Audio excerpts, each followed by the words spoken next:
Hello. Welcome to Kindly Neurodivergent with Kay. This show is to spend quality time with each other, kindly discussing the similarities and wide range of differences we experience. The experiences we discuss on this show are for educational purposes only. Please do not substitute for professional medical advice, diagnosis, or treatment. Before we begin, I respectfully request that if you witness any pauses during this show, please continue watching.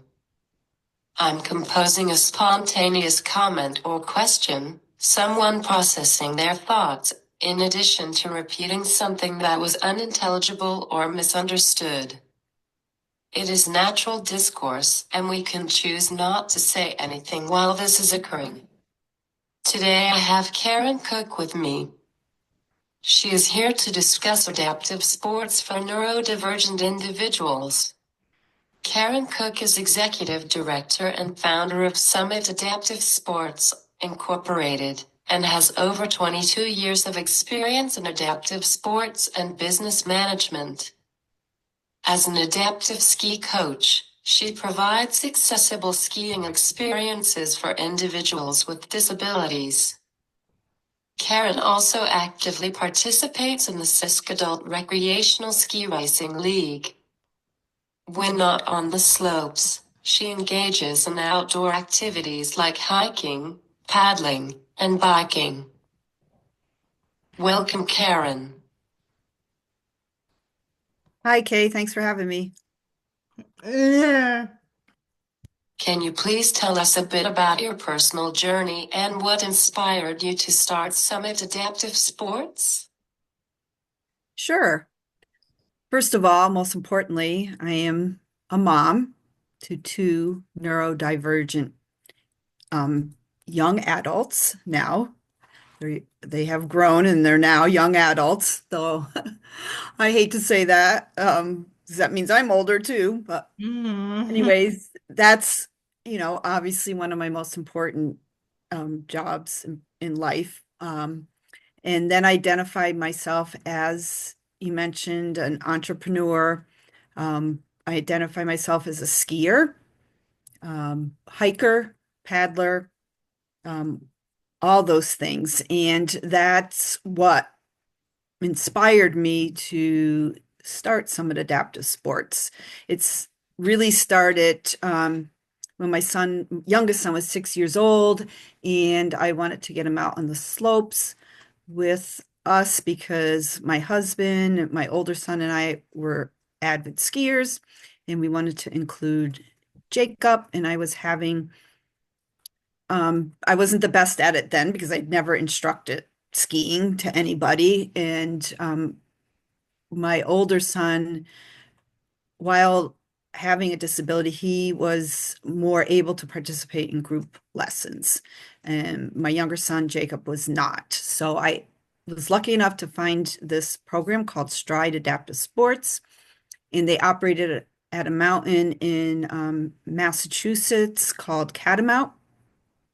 And so we would drive an hour from where we live, which happens to be right near Ski Sundown, but we would drive to Catamount because they had this adaptive ski program and Ski Sundown didn't at the time. And so we drove up there for 3 ski seasons while Jacob was taught and coached by the Stride program. I followed on a lot. I sort of observed what they were doing with Jacob to teach him different strategies they were using, and I really was impressed. And Jacob learned to ski, which was great, and eventually fairly independently. And then I heard after 3 seasons that they were starting an adaptive program here at Ski Sundown, which was wonderful. And at the time, it was also then associated with Stride Adaptive Sports, which was great because we were already familiar with what they were doing. And so when I heard they were starting here, they also were out looking for volunteers. And I said, okay, now's my time. Now's my time to give back. I am pretty familiar at this point after 3 seasons, some of the strategies that were used to teach my son. So my son is autistic, and so I very easily could step into coaching people with autism or other developmental um, delays. So that's what I did. And then that went on for many years here at the mountain under Stride, about 15, 16 years. And the program grew and grew and grew. It grew from like, I think, less than 50 lessons the first year to where we're at now, which is well over 500 every year. Um, yeah, Whoa. it's great. But as it grew, we realized the challenges of being a smaller sort of program under the larger umbrella of a bigger program that was out of Albany, New York. And we came to realize that we could do so much more if we branched out on our own and made our nonprofit a Connecticut-based program here in Connecticut. And my volunteers were a big part of inspiring me. There was a lot of Mm. volunteers who were like, yes, we should do this. We should go for it. One of the things we all wanted to do was expand beyond skiing. The ski season, unfortunately, has been getting smaller and smaller due to Yeah. some environmental changes, right? Yeah. And so a lot of our participants would look at us with very sad eyes at the end of the ski season and say, what am I going to do between now and the next ski season?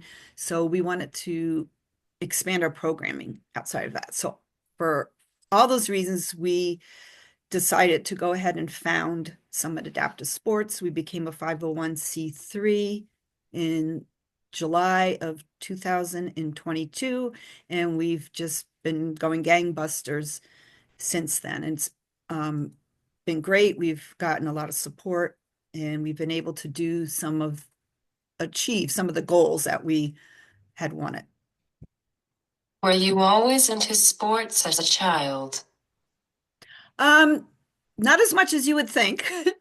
I skied a little bit when I was a teenager, and then I took many years off, and I didn't start skiing again until I was about 25, but then I really got into it. Um, when I was younger, I did some running, track and field. I did some cheerleading. Um, I was never on a big organized team like basketball or soccer. That wasn't my thing. And, that's also a little bit of why we do what we do at Summit. We tend to do sports where people can participate at their level, and they can be together with people, but they can be doing it at their Mm. own Mm. pace and own ability. I do horseback riding, quad, and snowmobile. Awesome. That's so great.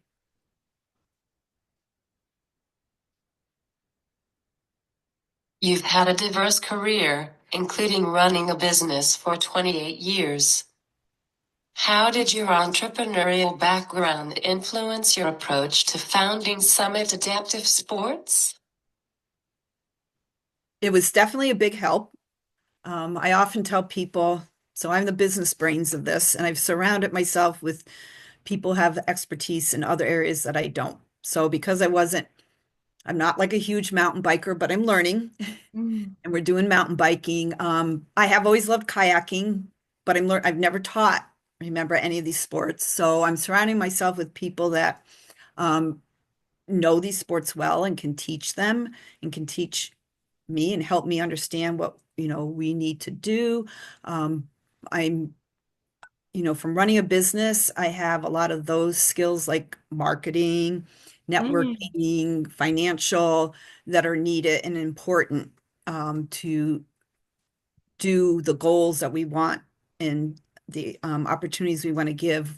Unfortunately, the other part of it, the boring business part of it, is very, very critical, especially for us to raise funds through grants and other fundraising things. Mm. So it's definitely was very, very big part for me that I had that knowledge.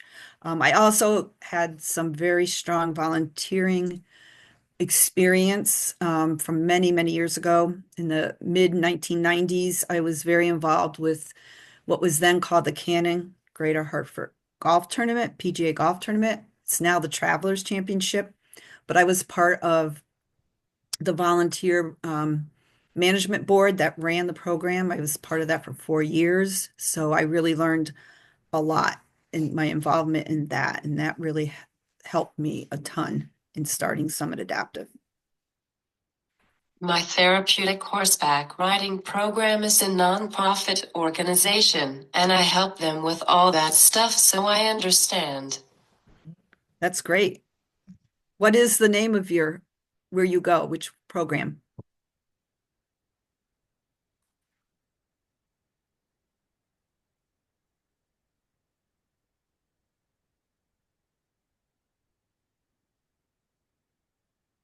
Little Britches Therapeutic Riding.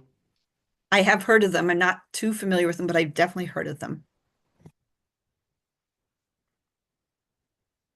You've expanded the organization to offer a wide range of adaptive sports beyond skiing, like kayaking and mountain biking. What prompted you to broaden your programs, and how has the community responded? So what definitely prompted me was our participants, our athletes that skied with us that wanted to have opportunities outside of skiing. There was very few of them, especially sort of in the northwest quadrant, I said quarter of Connecticut. For us, I know that because of myself trying to find opportunities for my son. And we also tried to do outdoor sports, which were definitely not offered very much at all, other than certainly. So one of the reasons we wouldn't do horseback riding, horse therapy is because there's many good organizations out there already doing that. So we definitely picked sports that really were not out there offered for people with disabilities, like biking, which we do mountain or gravel biking is mainly what we do. And then we do kayaking, paddleboarding, hiking has taken off quite a bit. And we're starting to do disc golfing also. Down the road, we might add more stuff, but we definitely wanted to do this because our participants were looking for the opportunities outside of the ski season. So that's why we did it. And they've responded great. It's helped us get more money, actually, because we're year round now and not just in the winter. That encourages funders to fund us more readily. Do you have therapists on your staff? Yes, we absolutely do. We have a wide range of volunteers. Most of our staff, by the way, is volunteers. We only have 2 paid staff members right now and a few interns, but most of our staff and our coaches are volunteers, and they come from varying backgrounds. Some of them just are really good at their sport and they learn about disabilities and how to coach them. And then others might be involved in special education at schools. They may be behavioral therapists. They may be physical therapists, occupational therapists. They may be people who have family members or extended family members with a disability that got them into it. So most people getting into this really have a desire to give the love of their sport or sports to other people to enjoy. What can accommodations look like? So accommodations could be simply just support, verbal support, verbal prompting, coaching, and the person may not need any kind of special adaptive equipment. And it can go all the way up to sit skis, which we're getting one next year, which is going to have a motor on it that someone can operate their turns just like they would a wheelchair with a joystick or sip and so that's at the high end for an adaptive piece of equipment that somebody may need. Also, there are hiking chairs, which can be manually adapted to people, or we on our wish list is to get a hiking chair that has like an e-assist. Our bikes almost entirely have what we call e-assist, so they can be operated either with hands, with their feet, but there's this little extra boost to give them for like, getting over hills, allowing them to go longer distances. It sort of levels the playing field a little bit. And all those things can be adjusted to the individual. Amazing.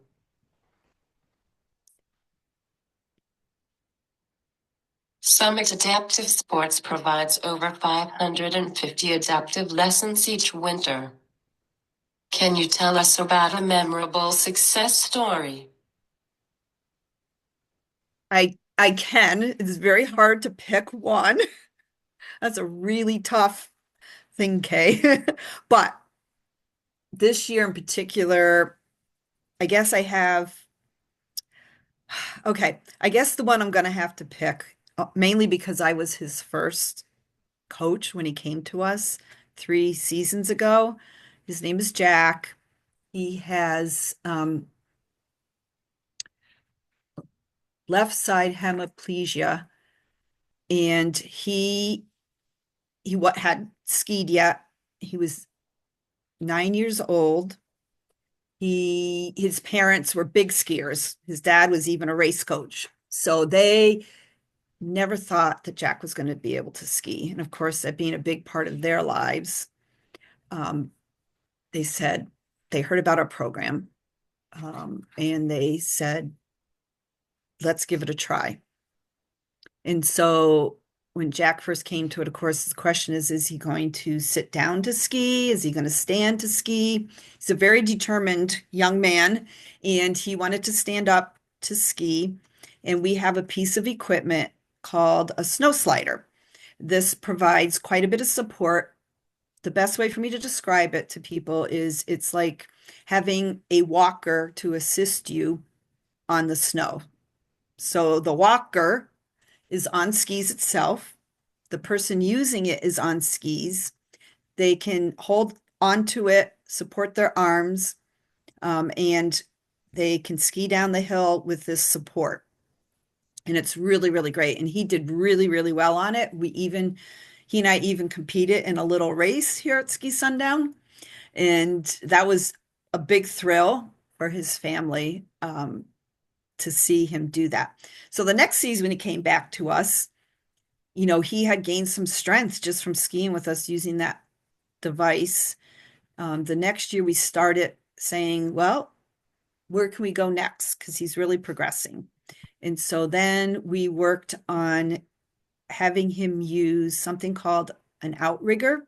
So it's like a ski pole, but it has a little ski itself on it, and it helps give you balance and support. But it makes you more independent. And he started using that and started progressing a lot. But we would tether him from behind just for safety reasons. His ski tips would be connected. So there was several different pieces of support in there. This year, started removing some of those supports, no longer tethered him. And then he was able to take the tip connector off his tips of his skis, and he was able to ski independently down the hill just using, and he only uses one outrigger. And he went independently down the hill. We even did a couple runs where he didn't use that at all. But he made so much progress so quickly in 3 years. It was just really rewarding too, because like I said, his parents just love skiing. And so now he's been going off to other mountains, specifically Stratton Mountain in Vermont, because his grandparents live up there, and he's able to ski with his family up there on his own. Yeah. Yeah, he still takes some lessons from us, So we're helping improve on his skills a little bit, but he he loves to report back to me what he did on his weekend jaunts with his family up north. So it's great. How do you determine what equipment is the best for every participant? So it's a very good question. So what we start with is if somebody wants to come participate in our program, they fill out registration. And in the registration, we ask them, obviously questions about their disability. And we ask them specific questions, like if they can transfer themselves, if they're a wheelchair user, can they transfer themselves, or do they need more support to get from the wheelchair into our sit ski? Um, you know, if they even ambulate, we ask them all those questions. So that starts to paint a picture for us before they even come to us. And so we already kind of get in our mind what we think they might need for equipment, if they even need it. And then for the first time when they're here, we're going to experiment. We may try what we think is going to work, and then we may have to step back and try something different. Or we may try something and then realize, whoa, I don't even know if they really need this much support. So there's definitely the initial registration they fill out. Sometimes we'll even call a participant or their family member and get some more information if we feel we need it. But a lot of it is when they arrive on the mountain and we just talk to them. We communicate. What do you think?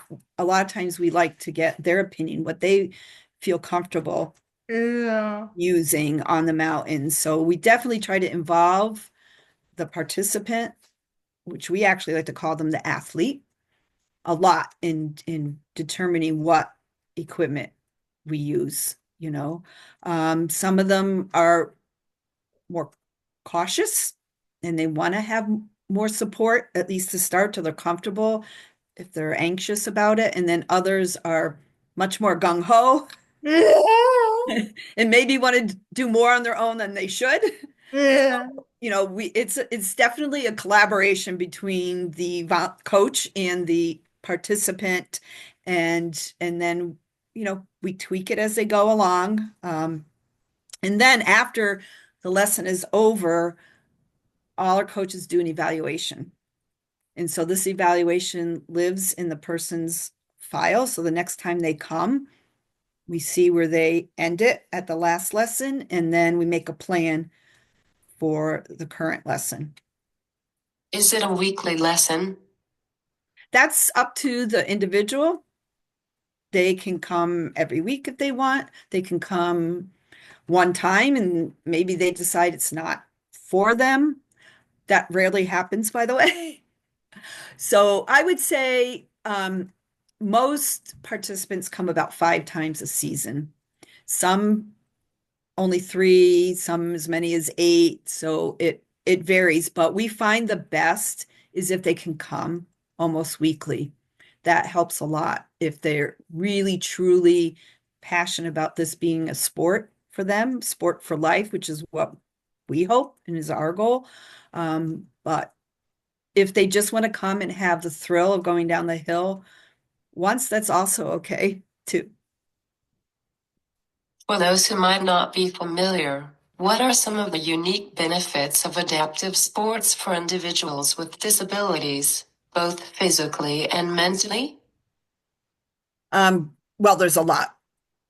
Just really for anybody, sports, especially in the outdoors, is great. So Yeah. number one, obviously, is improved physical health. So by being outside and doing sports, you're going to improve your cardiovascular fitness, your muscle strength, your flexibility, and just your overall physical health. It can help with motor skills.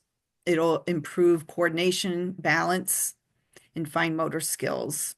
It will help them, keep at a healthy weight.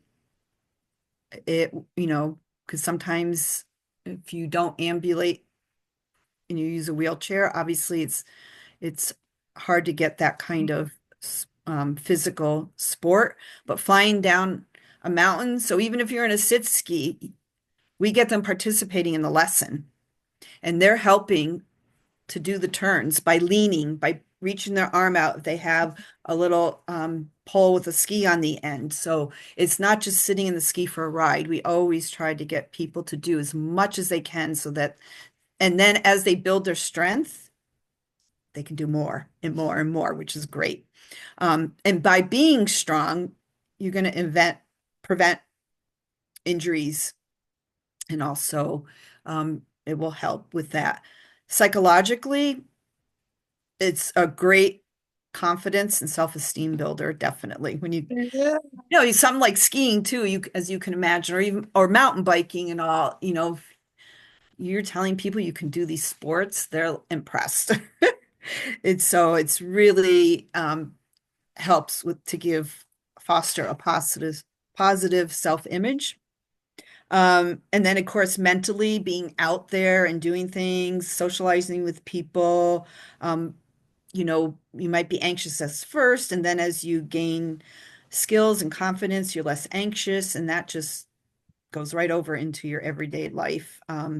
It makes you realize that really you are resilient and you can do a lot of things. And okay, now we've had, for instance, one participant who, after skiing and all, learned to put on, she's a wheelchair user. She learned to be able to put on her own um, shoes after that, which she hadn't been doing before. So it's really great. And then, there's a lot of social benefits because, again, even though skiing may seem very much an individual sport, you're around a lot of people. A lot of times there's two volunteer coaches on your lesson. There's other people out there enjoying the sport, and you meet them, and it may be a way for you to meet somebody that might have an amputation, you have an amputation, and you might not normally get that opportunity too much, just to meet someone else that's, understands what, you're going through too. So Yeah. yeah, I can steer a horse independently now. that is so awesome. Okay. I have to come see you sometime.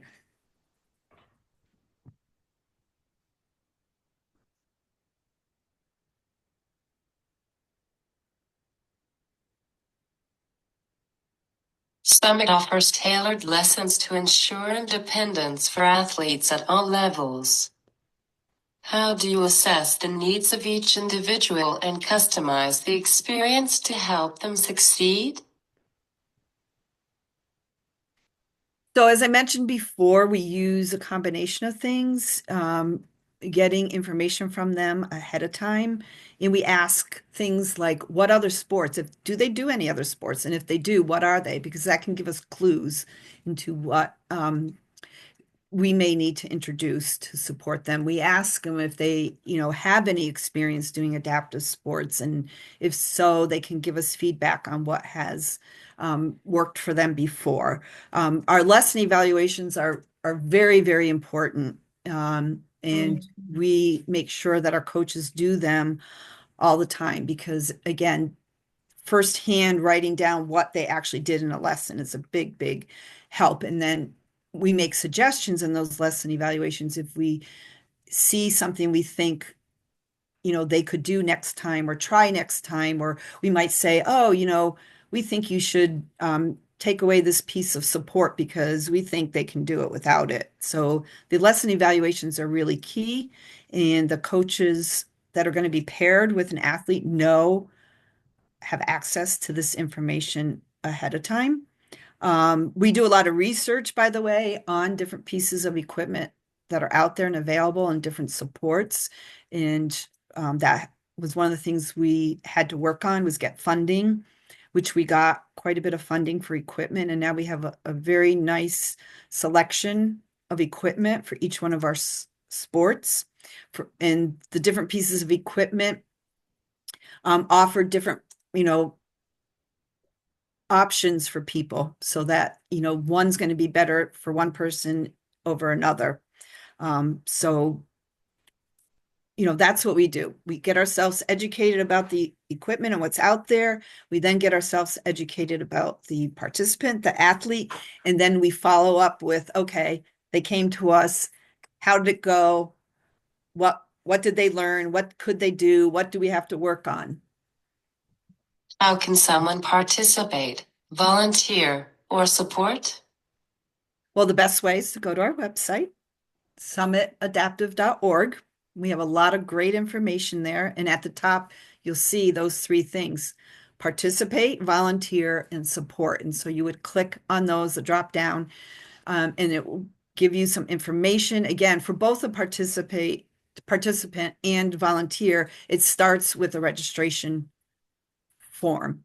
It's not an application because we don't necessarily make people apply. If you register and you want to do this, we're going to find a way to get you out there. So basically, I'm telling you, everybody's accepted. It's not like we're going to say, oh, you have to apply because, we may or may not take you. That's not the case. The registration is for us to learn more about you, and that's how you would start. And then we have calendars on the website when we have our different events. In the summer, you can register for an event or say RSVP right on our website. And in the winter, the reservations, because there's so many more in the winter, go through Ski Sundown's reservation system. So that's how they can. And volunteers, again, you fill out a form, there'll be training. There's an onboarding, what we call an onboarding process, because we're very, very value very much training of our staff, both in the sports themselves and in disability knowledge, disability etiquette. Our our volunteers have to take all those types of training. What are the future plans for Summit Adaptive? Well, I have lots of big plans. We all do on the board of directors. Obviously, the first thing we want to do is to maintain our very high quality program, especially in the skiing and snowboarding. We do a lot of lessons now. We would certainly like to increase that a little bit, but mainly because we want to be able to accommodate everybody who wants to do lessons. And we are working right now on really just expanding and developing more our spring, summer, and fall offerings. And we are, in the future, we would like to potentially add one or two types of programs. And one of the biggest things we want to do is we would love to raise money and create a headquarters for us. Our headquarters is really at Sundown right now, but for summer sports, we're spread out a little bit. What we really want is one building, hopefully at Ski Sundown, where everything can sort of be headquartered in one place, and it can be state of the art. It can be state of the art accessibility.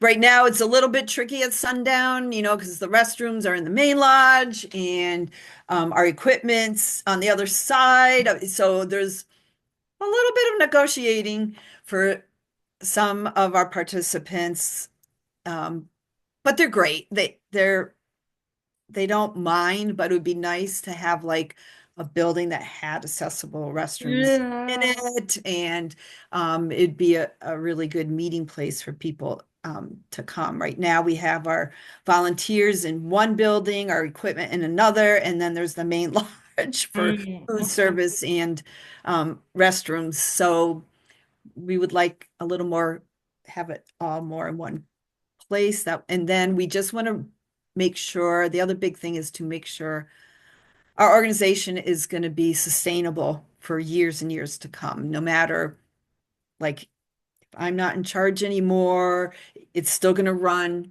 the way we've been setting it up. So we're constantly working on that, just getting things set, policies set. We're trying to get a really good scholarship fund going that will sustain itself so that we can provide more and more of our ski and snowboard lessons in kayaking and mountain biking for totally at no cost for some people. Thank you, Karen, for doing this with me. Oh, you're It was welcome. great to have you on. Thank Please you. share this talk show with your family, friends, clients, and colleagues. Everyone watching, don't forget to like, follow, subscribe, and share on Facebook, Instagram, and YouTube.